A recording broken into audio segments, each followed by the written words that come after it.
Welcome to our lecture online. In this example, we're going to try to find the moment of inertia of a dumbbell, and we're going to make the assumption that the bar connecting the two big spheres, which are solid spheres, that the mass of that bar is relatively equal to 0.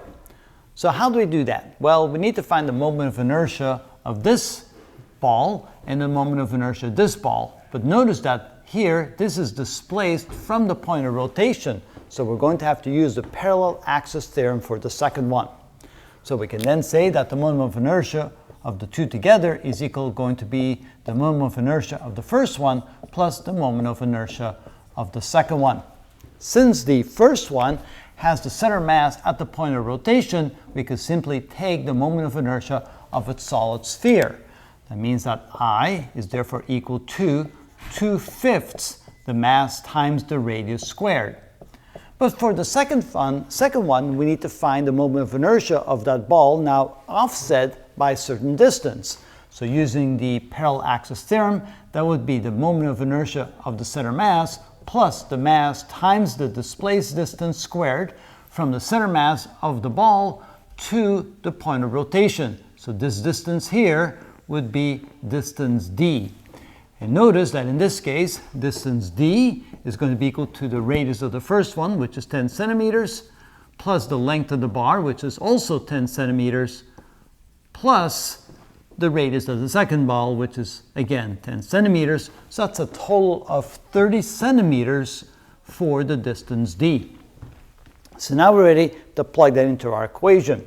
So the moment of inertia of the dumbbell will be 2/5 mr squared plus the center mass will be, well, again, that will be 2/5 mr squared plus the mass times the distance. Now the distance, well, that would be equal to 3 times the radius, so we can do it in more general terms. So that would be 3r quantity squared.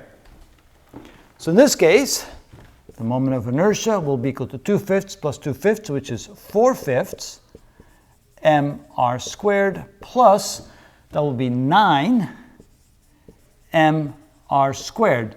And writing that over the same common denominator, well, 5 times 9 is 45, so that would be equal to 4/5 mr squared plus 45/5, because that's equal to 9 mr squared. So finally, adding that together, the moment of inertia would therefore be equal to 49/5 mr squared.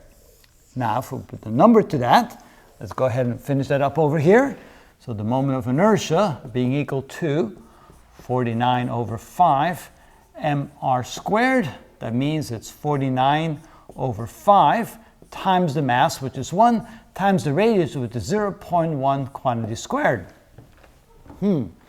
That gives us, let's see here, 0.1 squared, that's 0.01. That would be equal to 0.49 divided by 5, which is going to be 0.098. And the units are going to be kilograms, that's for mass, times meters squared. And that will then be the numerical value of the moment of inertia of this dumbbell. And that is how it's done.